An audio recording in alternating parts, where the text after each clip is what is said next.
இந்த நாளில் வந்திருக்கிறவங்க யாவரையும் ஆண்டவராகிய இயேசு கிறிஸ்துவின் நாமத்தினாலே நான் வாழ்த்தி வரவேற்கிறேன். கர்த்தர் நல்லவர். ஆண்டவருடைய சமூகத்தில் நாம் கூடி வருகிறோம். கூடி வரும்போது ஏதோ கூட்டத்துக்கு போவதில்லை, இருக்குது கூட்டத்துக்கு போகல. நாம் கூடி வரும்போது எங்கே 2 அல்லது 3 பேர், பெரிய கூட்டம் இல்லை, இதன் கூட்டம் இல்லை, பெரிய கூட்டம் இல்லை, எங்கே என் நாமத்தினால, இயேசுவின் நாமத்தினால 2 அல்லது 3 பேர் அவர் கூடி வரும்போது அவர் மத்தியிலே அவர் இருக்கிறேன் என்று சொன்னார். இப்பொழுது ஆண்டவர் நம் மத்தியிலே அவர் இருக்கிறார். இந்த நிச்சயம் நமக்கு இருக்கணும். பெருங்கூட்டம் அல்ல, அவரை மகிமைப்படுத்துகிற, அவரை தேடுகிற, அவருடைய மகிமைக்காக கூடி வருகிறவர்கள். ஏதோ நம்முடைய தேவைகளுக்காக நாம் கூடி வருவதில்லை, அவரை மகிமைப்படுத்தும்படி நாம் கூடி வரும்போது அவர் மத்தியிலே இருக்கிறேன் என்று சொன்னவர் நம் மத்தியிலே இருக்கிறார். எனவே இந்த வேளையில் நம்முடைய தியானத்திற்காக யோவான் சுவிசேஷம் 3ஆம் அதிகாரம், யோவான் சுவிசேஷம் 3ஆம் அதிகாரம்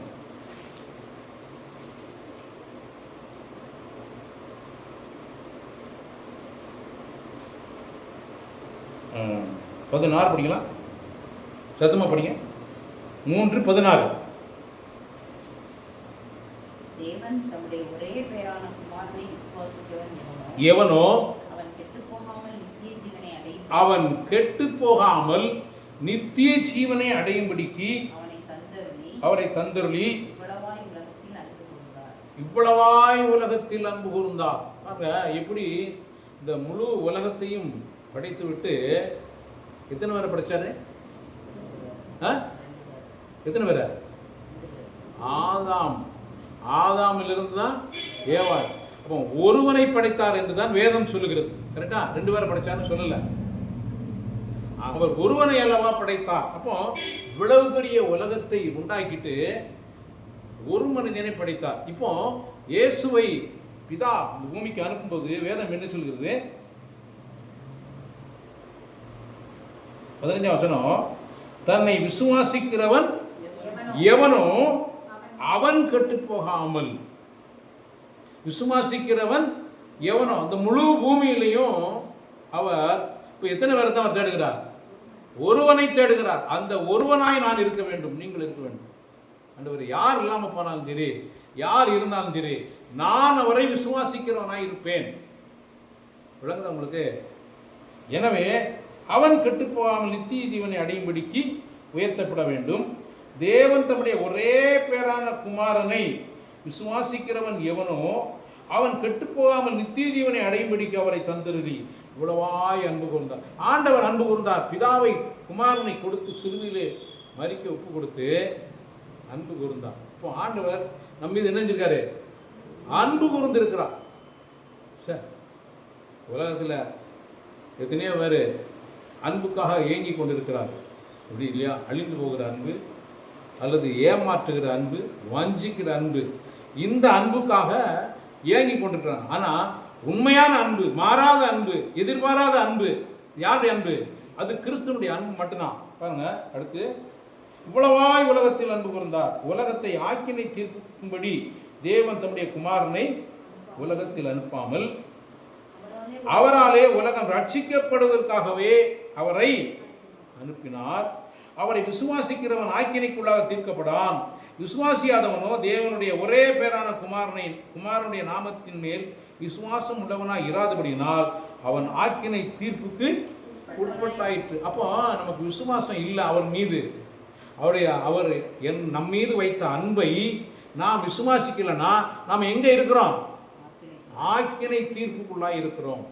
அவர் அனுப்பினார், அவர் அன்பு கூர்ந்தார். அந்த அன்பை நாம் சரியாக புரிந்து கொள்ளலை, அந்த அன்பை நாம் விசுவாசிக்கலைன்னா அவருடைய அன்பு இருந்தாலும் நாம் எங்கே இருக்க முடியும்?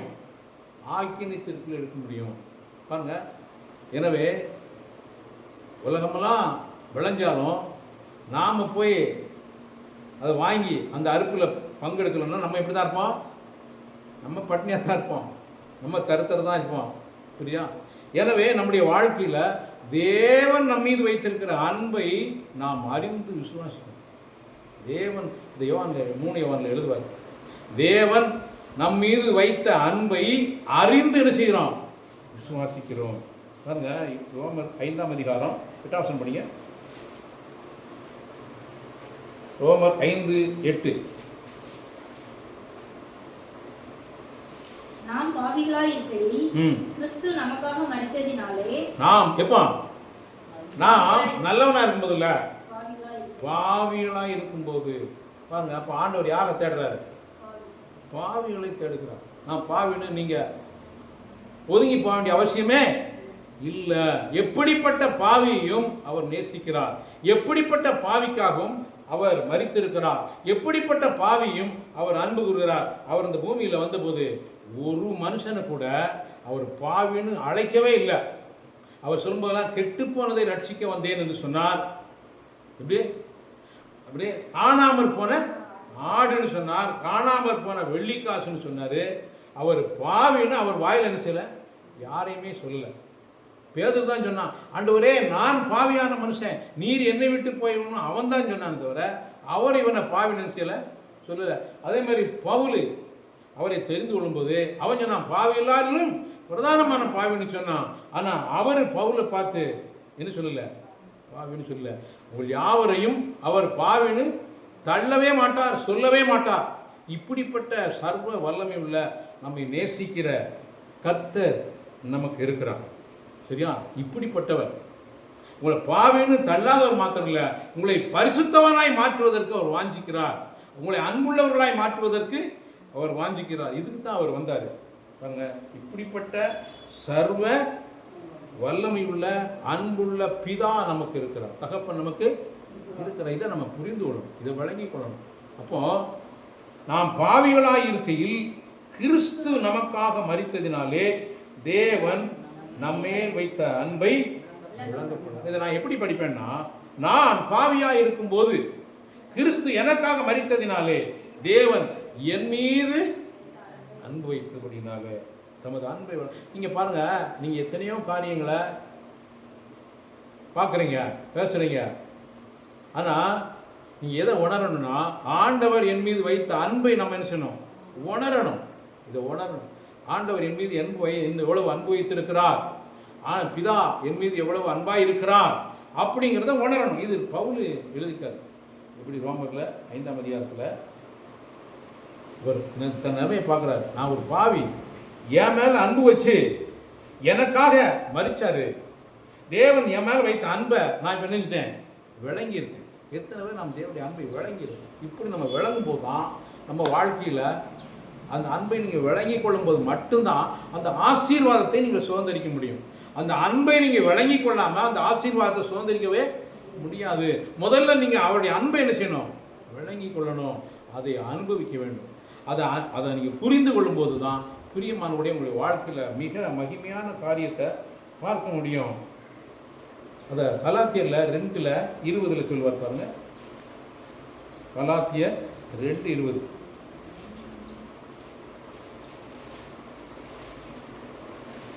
கிறிஸ்துவோடு கூட சிலுவையில் அறையப்பட்டேன், கிறிஸ்துவோடு கூட சிலுவையில் அறையப்பட்டேன், ஆயினும் பிழைத்திருக்கிறேன். இனி நான் அல்ல. இப்படி சொல்லணும், சொல்லுங்க பாப்போம். இனி நான் அல்ல, சத்தமா சொல்லுங்க. இனி நான் அல்ல, கிறிஸ்துவே எனக்குள் பிழைத்திருக்கிறார். பாருங்க, கிறிஸ்து எனக்காக மரித்தார். இப்பொழுது நான் கிறிஸ்துவுக்காக நெஞ்சிருக்கேன், பிழைத்திருக்கிறேன். சொல்ல முடியுமா? நீங்க இப்படி சொல்ல முடியும்னா அவர் மரித்ததுல அர்த்தம் இருக்கு.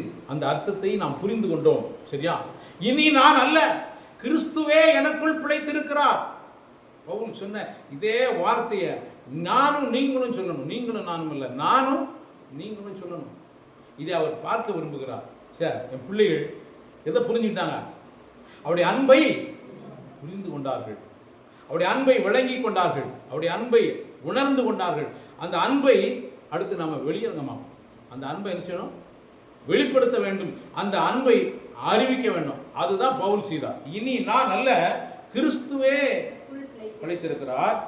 நான் இப்பொழுது என் மாம்சத்தில் பிழைத்திருக்கிறதோ என்னில் அன்பு கூர்ந்து. நான் பாவிகளாய் இருக்கையில் கிறிஸ்து அன்பு கூர்ந்தார் சொல்லல. இந்த வார்த்தையை இப்படி மாத்துறாரு. எப்படி? என்னில் அன்பு கூர்ந்து எனக்காக தம்மை தாமே ஒப்பு கொடுத்த, எனக்காக தம்மை தாமே, அவரை யாரையும் போய் என்ன செய்யல, ஃபோர்ஸ் பண்ணல. பிதா விரும்பினார். இயேசுவை பிதா என்ன செய்யல, ஃபோர்ஸ் பண்ணல. இன்னைக்கு ஆராதனைக்கு வந்திருக்கீங்கன்னா நீங்கள் ஃபோர்ஸ் பண்ணி வந்தீங்கன்னா அது வந்து தேவனுக்கு பிரியமா இருக்கு. எதுவுமே அன்பினால உந்தப்பட வேண்டும். எதுவுமே எப்படின்னும் அன்பினால உந்தப்பட வேண்டும்.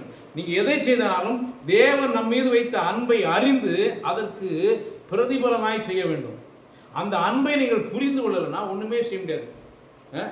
அவன் திருப்பணிங்க, என்னில் அன்பு கூர்ந்து, என்னில் அன்பு கூர்ந்து, நம்மில்ல, என்னில் அன்பு கூர்ந்து எனக்காக தம்மை தாமே ஒப்பு கொடுத்த, எனக்காக தம்மை தாமே ஒப்பு கொடு. அவர் சொன்னாரு, முழு உலகத்தையும் அவர் பார்க்கல, எனக்காக தம்மை தாமே ஒப்பு கொடுத்த தேவனுடைய குமாரனை பற்றும் விசுவாசத்தினாலே பிழைத்திருக்கிறேன். இந்த விசுவாசத்தை தான் 3:16 சொல்லப்படுது. யோவான் 3:16 சொல்லப்பட்ட விசுவாசம் இதுதான்.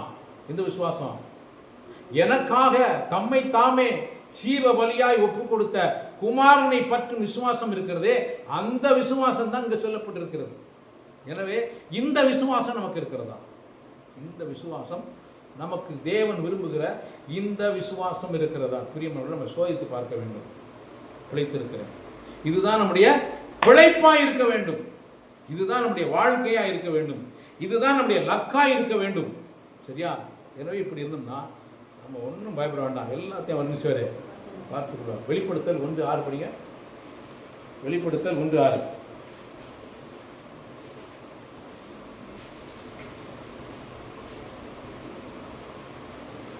நம்மிடத்தில் அன்பு கூர்ந்து நமது இரத்தத்தினாலே நம்முடைய பாவங்களை நம்மை கழுவி. இப்போ பாருங்க, அவருடைய அன்பை குறித்து பார்க்குறோம். அப்படி இந்த அன்பை நீங்கள் எந்த அளவுக்கு புரிஞ்சுக்கிறீங்களோ அந்த அளவுக்கு உங்களுக்கு போதனை தேவையில்லை. எப்படி? தேவனுடைய அன்பை நீங்கள் புரிந்து கொண்டால் உங்களுக்கு என்ன தேவையில்லை? உங்களுக்கு போதனை தேவையில்லை. இல்லாட்டி எம்பிட்டு போதிச்சாலும் சரி, 2 காது இருக்கு இல்லையா, இந்த காதில் வாங்கி இந்த காதில் விட்டுருவான். ஆனால் அந்த அன்பை நீங்கள் புரிந்து கொண்டால் உங்களுக்கு போதனையே தேவையில்லை. தெரியுமா? கிறிஸ்துவ போதனையே தேவையில்லை. ஏன்னா கிறிஸ்துவ அன்பு உங்களை, கிறிஸ்துவின் அன்பு உங்களை என்ன செய்யும்? நெருக்கி ஏவும். பிரியமானவர்களே, இப்படி படி இந்த வசனத்தை. நம்மிடத்தில் அன்பு கூர்ந்து, என்னிடத்தில் அன்பு கூர்ந்து தமது இரத்தத்தினாலே, பாருங்க எதனால கழுவிருக்காரு? அவருடைய இரத்தத்தினாலே நம்முடைய பாவங்களை நம்மை கழுவி. அப்போ பாவத்தெல்லாம் நீக்கி இணைஞ்சாரு, கழுவிட்டார். இதுதான் அன்பு. இதுதான் அவருடைய அன்பு. கழுவி தம்முடைய பிதாவாகிய தேவனுக்கு முன்பாக நம்மை ராஜாக்களும் ஆசாரியர்களும் ஆக்கின. பாருங்க, அவருடைய அன்பு பாவம் இல்லாம கழுவி தம்மைத்தாமே ஒப்பு கொடுத்து, அந்த அன்புல பாவம் இல்லாம கழுவி பிதாவாகிய தேவனுக்கு முன்பாக நம்மை ராஜாக்களும் ஆசாரியர்களும் ஆக்கின அவருக்கு. இப்போ அவர் என்ன, இயேசு கிறிஸ்து இந்த பூமிக்கு வந்து 33 வருஷம் அவர் வாழ்ந்து சிலுவையிலே மரித்து நம்முடைய பாவங்களை நம்மை கழுவி பிதாவாகிய தேவனுக்கு முன்பாக நம்ம என்ன பண்ணியிருக்காரு? ராஜாக்களும் ஆசாரிகளுமாய் ஆக்கி இருக்கிறார். இதை பார்க்கும்படியான கண்கள் நமக்கு வேண்டும். இதை பார்க்கும்படி நம்முடைய கண்கள் திறக்கப்பட வேண்டும். இப்ப பிதா நம்ம எப்படி பார்க்கிறாரு? ராஜாக்களும் ஆசாரியர்களுமாய், பாவங்கள் இல்லாம கழுவப்பட்டவர்களாய், இப்படி கழுவப்பட்டவர்களாய் அவர் பார்க்கிறார். இதுதான் கிறிஸ்து செய்து முடித்த கிரியை. இந்த கிறிஸ்து செய்து முடித்த கிரியை விசுவாசிப்பதே உண்மையான விசுவாசம். சரியா?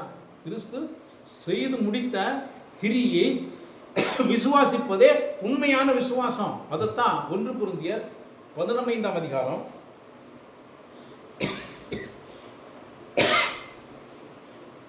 1-2-3 படிங்க. 1 கொரிந்தியர் 15ஆம் அதிகாரம். சகோதரரே, நான் உங்களுக்கு பிரசங்கித்த சுவிசேஷத்தை மறுபடியும் உங்களுக்கு தெரியப்படுத்துகிறேன்.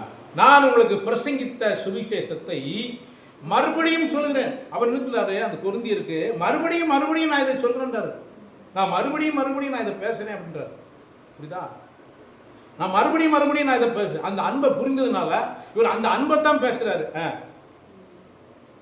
மறுபடியும் உங்களுக்கு தெரியப்படுத்துகிறேன். ஆ. நீங்களும் அதை ஏற்றுக்கொண்டு அதிலே நிலைத்திருக்கிறீர்கள். அதில் எப்படி இருக்கணும்? நிலைத்திருக்கணும், அசைக்கப்படாது, அதில் அசையப்படாது. ஆண்டவருடைய அன்பை சந்தேகப்படவே கூடாது. இன்னைக்கு குடும்பங்களில், அநேக குடும்பங்களில் கணவன் மனைவியை சந்தேகப்படுவதும், மனைவி கணவனை சந்தேகப்படுவதும், அந்த சந்தேகப்படும்படியாக அவங்களுடைய நடக்கை இருக்கிறதும், இதனால தான் அவங்க சந்தேகப்படுறாங்க அப்படிங்கிறத ஒத்துக்கிடாமலும் நிறைய பிரச்சனைகள் இருந்துக்கிட்டு.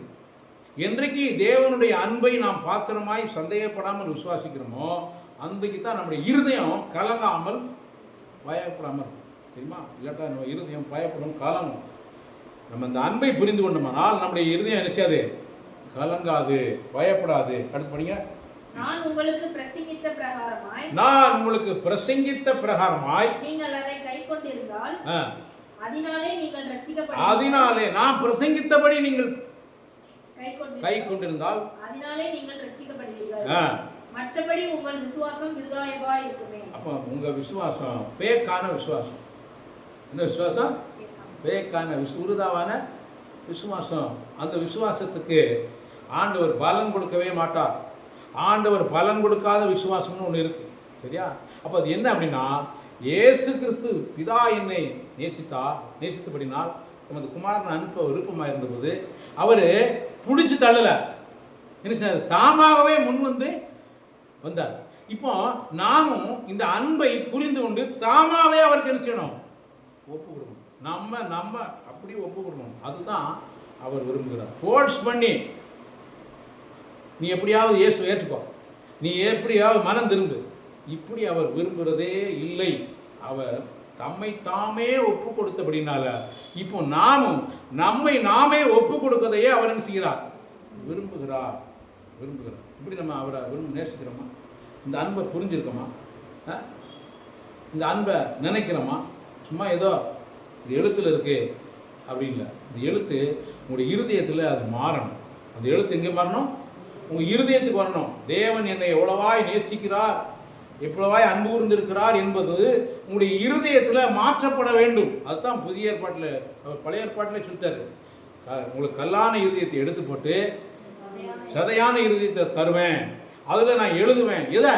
நியாயப்பிரமாணத்தை இல்லை, அவருடைய அன்பை எழுதுகிறார். அவருடைய அன்பிலிருந்து நீங்கள் செய்ய பார்த்தீங்களா, அதைத்தான் அவர் விரும்புகிறார். அன்பில் இருந்து, அதுதான் பவுல் எழுதும்போது, அன்பினால் கிரியை செய்கிற விசுவாசமே உதவும்.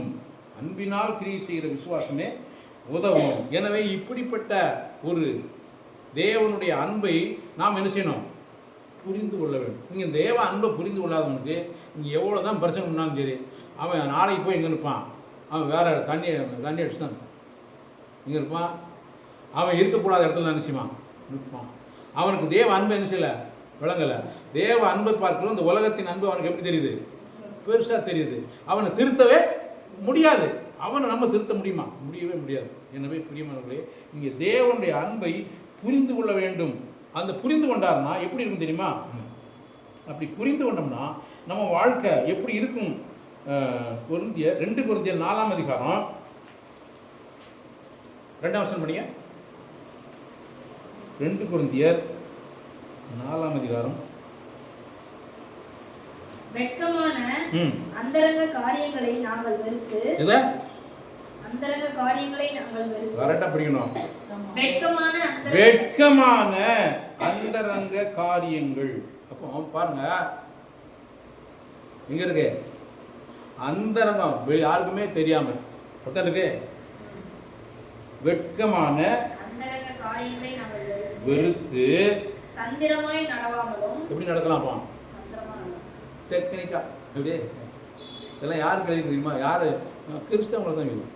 வெட்கமான அந்தரங்க காரியங்களை வெறுத்து தந்திரமாய் நடவாமலும் தேவ வசனத்தை புரட்டாமலும் சத்தியத்தை வெளிப்படுத்துகிறதுனாலே தேவனுக்கு முன்பாக எல்லா மனுஷருடைய மனசாட்சிக்கும் எங்களை உத்தமர் என்று விளங்க பண்ணுகிறோம். பாருங்க, இதை நாங்க செய்யறோம், இதை அவர் செய்யல. எதனால? அந்த அன்பை நாங்கள் புரிந்து கொண்டபடினால், அந்த கிறிஸ்துவின் அன்பை நாங்கள் விளங்கி கொண்டபடினால், தேவனுடைய அன்பை விளங்க பண்ணினா நாங்க என்ன பண்றோம்? வேத வசனத்தை புரட்டலை, தந்திரமாக நடக்கலை. அடுத்து சத்தியத்தை வெளிப்படுத்துகிறதுனாலே தேவனுக்கு முன்பாக எல்லாருடைய மனசாட்சிக்கும் எங்களை, அப்போ எல்லாருடைய மனசாட்சி, நிறைய பேர் மனசாட்சியே என்ன பண்ணிட்டாங்க, காலி பண்ணிட்டாங்க. மனச்சாட்சியை காலி பண்ணிட்டாங்க.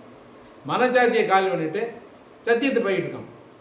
மனச்சாட்சி இல்லாமல் சத்தியம் கிடையவே கிடையாது. இந்த மனசாட்சியும் சத்தியமும் ஒன்றா இயங்கணும். எங்களை உத்தமர் என்று விளங்க பண்ணுகிறோம். இதை நாம் செய்ய வேண்டும். நாம் என்ன செய்யணும்? இது யார் செய்ய முடியும் அப்படின்னா, தேவனுடைய கிறிஸ்துவனுடைய அன்பை புரிந்து கொண்டவங்க மட்டும்தான் இதை செய்ய முடியும்.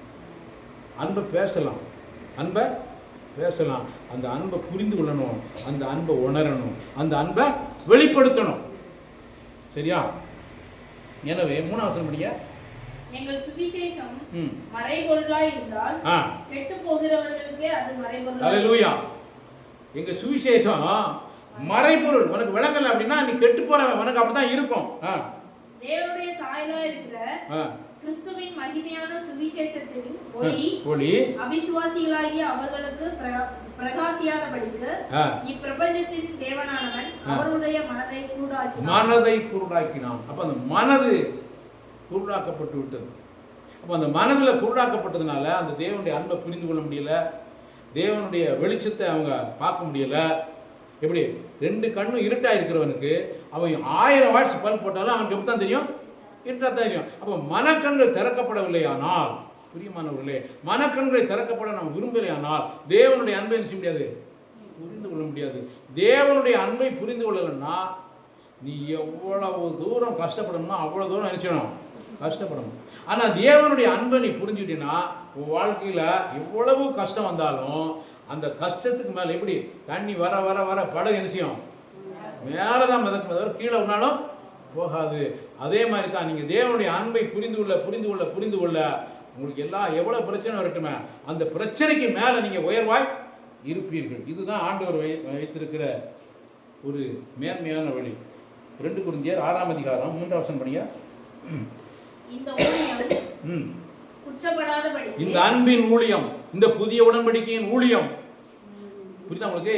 இந்த புதிய உடன்படிக்கையின் ஊழியம் குற்றப்படாதபடிக்கு நாங்கள் யாதொன்றிலும் இடரல் உண்டாக்காமல் எவ்விதத்தினாலையும் எங்களை தேவ ஊழியக்காரராக விளங்க பண்ணுகிறோம். பாருங்க, நாங்க எங்களை விளங்க பண்ணுகிறோம். எப்படியே இந்த ஊழியம், ஆண்டவர் கொடுத்த இந்த அன்பின் ஊழியம், இந்த புது உடன்படிக்கையின் ஊழியம் குற்றப்படக்கூடாது அப்படிங்கிற சிந்தை நமக்கு எப்போதும் இருக்கணும். நாம் இதை செய்யும்போது எங்க குற்றப்படுது?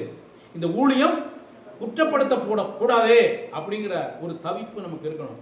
நம்ம ஒரு காரியத்தை செய்யும்போது இந்த காரியம் செய்தால் இது தேவனுக்கு மகிமையாக இருக்குமா, தேவனுடைய நாமம் தூசிக்கப்படுமா அப்படின்னு நாம் என்ன செய்யணும்?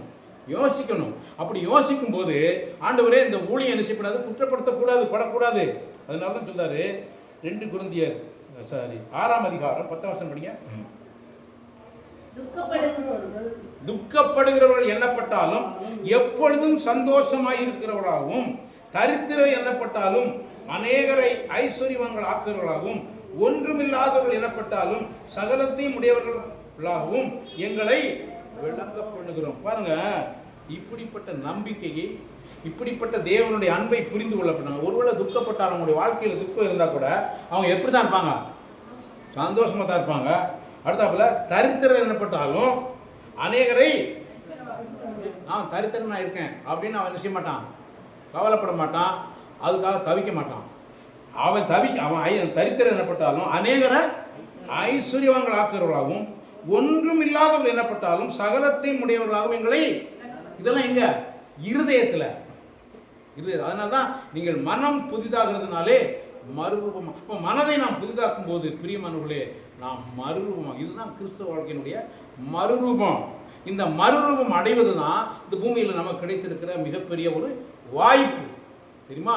அப்போ பிரச்சனை இல்லை, குழப்பம் இல்லை அப்படிலாம் கிடையாது. எல்லாம் இருந்தாலும் நாங்கள் ஒன்றுக்குமே நினைச்ச மாட்டோம், கவலைப்பட. எல்லாம் என்ன பிரச்சனை இருந்தாலும் அந்த பிரச்சனைக்குரியவர்கள் அல்ல, என்ன எல்லாவற்றை பார்க்கணும் தேவனுடைய அன்பு எங்களை நெருக்கி ஏவுகிறது. அந்த அன்பு எங்களை நெருக்கி ஏவுகிறது. கிறிஸ்துவனுடைய அன்பு எங்களை நெருக்கு. அப்போ கிறிஸ்துவனுடைய அன்பை எந்த அளவுக்கு நீங்கள் தியானிக்கிறீர்களோ, விளங்கிக் கொள்கிறீர்களோ, அந்த அளவுக்கு உங்களுக்கு பெரிய ஆசீர்வாதத்தை நீங்கள் பார்க்க முடியும். இதைத்தான் பவுல் சொல்றாரு 1 தீமோத்தேயு 2ஆம் அதிகாரம் 7ஆம் வசனம் படிங்க.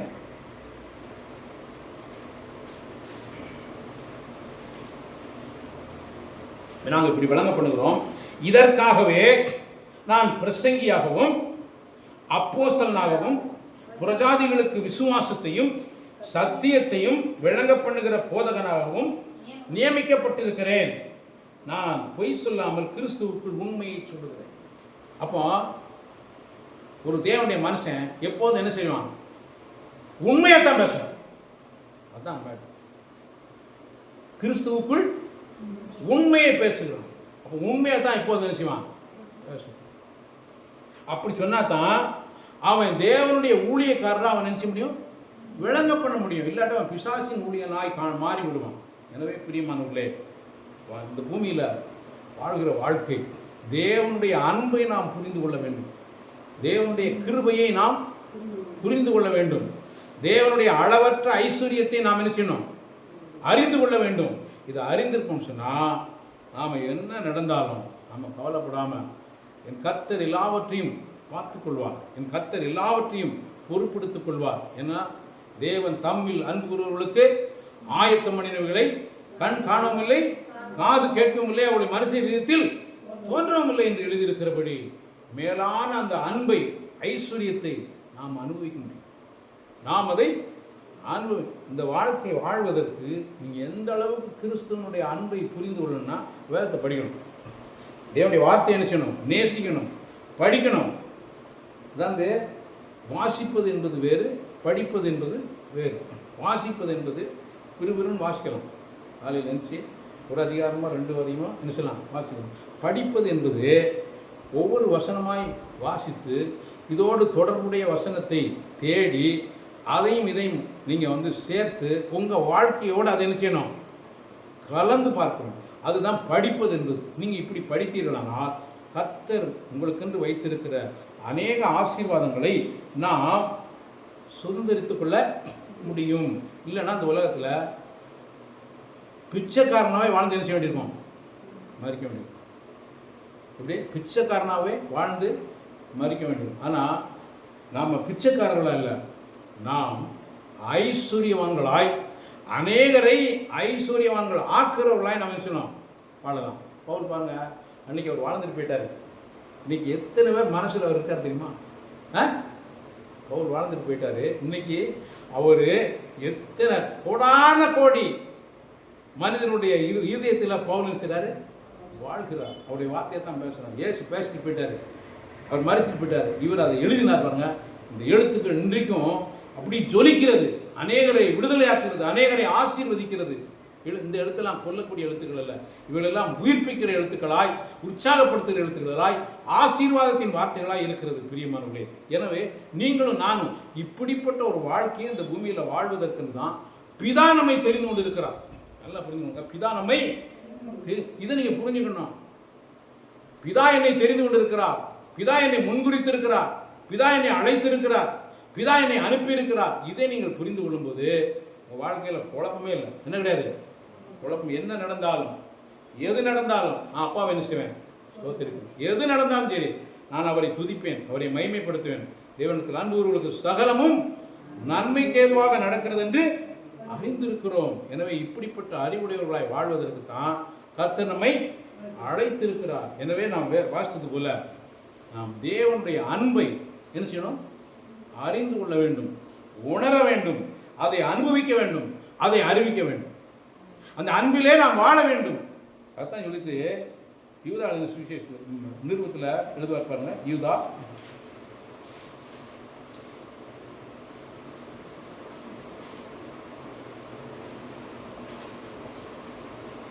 20 வசனம்.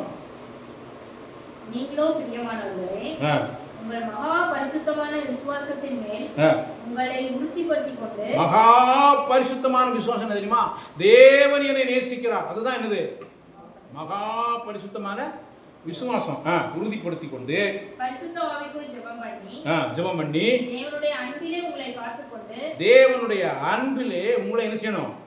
காத்துக்கொண்டு நித்திய ஜீவனுக்கு ஏதுவான நம்முடைய கர்த்தராகிய இயேசு கிறிஸ்துவினுடைய இரக்கத்தை பெற காத்திருங்கள். இரக்கத்தை பெற காத்திருங்கள். பாருங்க, அந்த பூமியில அவருடைய இரக்கம் என்று ஒன்று இருக்கிறது. அவருடைய இரக்கம், அவருடைய இரக்கத்தை பெற்றுக்கொள்வீர்களானால், அவருடைய இரக்கத்தை நீங்கள் அனுபவிப்பீர்களானால் மற்றவங்க மேல நாம் எப்படி இருப்போம்? இரக்கமா. அவருடைய அன்பை பெற்றிருந்தோம்னா நாம் மற்றவங்களை எப்படி இருப்போம்? அன்பா இருப்போம். இதெல்லாம் இந்த வேத வார்த்தையில் நமக்கு கொடுக்கப்பட்டிருக்கிறது. அங்கே அன்பு, அவர் சிலுவையில் அன்பை கொடுத்தது மாத்திரம் இல்லை, நம்ம அன்பை வழங்க பண்ணது மாத்திரம் இல்லை. ரோமர் 5:5 படிங்க. ரோமர் 5:5. மேலும் நமக்கு அருளப்பட்ட பரிசுத்த ஆவியினாலே தேவ அன்பு நம்முடைய இதயங்களில் ஊற்றப்பட்டிருக்கிறபடியால். தேவ அன்பு எங்க இருக்கு? கரெக்டா சொல்லு. என்னுடைய இருதயத்தில் என்ன இருக்கு? தேவ அன்பு ஊற்றப்பட்டிருக்கு. இதுதாங்க உலகத்திலே பெரிய செய்தி. என்ன தெரியுமா? இயேசு சிலுவையில தம்ம அன்பை வெளிப்படுத்தினார். பிதா தம்முடைய அன்பை குமாரன் மூலமாய் சிலுவையிலே வெளிப்படுத்தினார். இப்பொழுது பரிசுத்தாவியின் மூலமாய் தேவ அன்பு நம்முடைய இருதயங்களில் இருக்கு, ஊற்றப்பட்டிருக்கு. அது சிலுவையில் தெரிஞ்சது. இன்றைக்கு தேவ அன்பு நம்முடைய இருதயத்தில் ஊற்றப்பட்டிருக்கிறது. நம் மூலமாக இது என்ன செய்யணும்? வெளிப்பட வேண்டும் இந்த உலகத்திற்கு. அதற்கு தான் கர்த்தர் நம்மை தெரிந்து கொண்டிருக்கிறார். அந்த அன்பை கொடுப்பதற்கு தான் கர்த்தர் நம்மை இணைந்தார், பிரித்தெடுத்திருக்கிறார். இந்த உண்மையை நாம் உணர்ந்து பவுல் சொல்ற வண்ணமாய், இனி நான் அல்ல, கிறிஸ்துவே எனக்குள் உழைத்திருக்கிறார். இந்த வாழ்க்கையை வாழ்வதற்கு கர்த்தர் நம்மை அழைத்திருக்கிறார், முன்குறித்திருக்கிறார், தெரிந்து கொண்டிருக்கிறார், பொறுப்பை கொடுத்திருக்கிறார், நம்பி பொறுப்பை கொடுத்திருக்கிறார். இந்த பொறுப்புக்கு பாத்திரவானாய் நடந்து கொள்ள வேண்டியது நம்முடைய கடமையாக இருக்கிறது. இதைத்தான் அவர் சொன்னார். இதுக்கு முக்கியமான காரணம் என்னன்னா, அப்போ வாசிச்சு இருக்கா போல என்ன சொல்றாரு?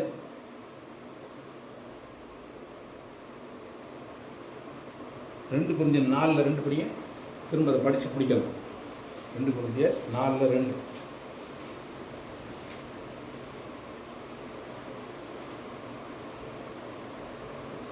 வெட்கமான அந்தரங்க காரியங்களை நாங்கள் அது யார் வெறுக்க முடியும் தெரியுமா? கிறிஸ்துவனுடைய அன்பை புரிந்து கொண்டவன் தான் இதை வெறுக்க முடியும். இல்லாட்ட சீக்கிரட்டா இதெல்லாம் செய்வோம், சீக்கிரட்டா எல்லாம் செய்வோம். வெட்கமான அந்தரங்க காரியங்களை நாங்கள் வெறுப்பு எங்க இருக்கு? இருதயத்தில் இருக்கு. மனிதர்களை வெறுப்பில்லை, அந்த காரியங்களை வெறுத்து தந்திரமாய் நடவாமலும் தேவ வசனத்தை புரட்டாமலும். இல்லாட்ட வேத வசனத்தை தெரிஞ்சிருக்கு, வேத வசனத்தை புரட்டியே பேசணும். என்ன பாவமும் செய்ததற்கு வேத வசனத்தை தெரிஞ்சலாம், புரட்டாமலும் சத்தியத்தை வெளிப்படுத்துகிறதுனாலே தேவனுக்கு முன்பாக எல்லா மனுஷருடைய மனசாட்சிக்கும் எங்களை உத்தமர் என்று விளங்கப்படுகிறோம். இதுதான் ஒரு கிறிஸ்தவ வாழ்க்கை. இதுதான் உத்தம கிறிஸ்தவ வாழ்க்கை. இந்த வாழ்க்கையை கர்த்தர் நமக்கு விளங்கி கொள்ள கிருபை தருவாராக. இதை வெளிப்படுத்த நமக்கு கிருபை தருவாராக. ஆமேன், ஆமேன். நாம் ஜெபிக்கலாம். நல்ல பிதாவே, நன்றி செலுத்துகிறோம். இந்த நாளுக்காய் நன்றி. இப்பொழுதும் ஆண்டவரே, உம்முடைய அன்பை எங்களுக்கு வெளிப்படுத்தி இருக்கிறீர். அந்த அன்பிலே நாங்கள் நிலைத்திருக்கும்படி எங்களுக்கு உம்முடைய சத்தியத்தை அறிவித்திருக்கிறீர். ஆண்டவரே, அநேகர் இந்த அன்பை கொடுக்கும்படி எங்களை பயன்படுத்துங்க. அநேகர் இந்த அன்பை புரிந்து கொள்ள, இந்த அன்பை ஆண்டவரே தேவனுடைய அன்பை வெளிப்படுத்த எங்கள் ஒவ்வொருவரையும் பயன்படுத்த ஒப்பு கொடுத்து ஜெபிக்கிறோம். இப்படி நாம மாத்திரம் மகிமைப்பட்டோம். இரட்சகர் இயேசுவின் நாமத்தில் ஜெபிக்கிறோம் நல்ல பிதாவே. ஆமென்.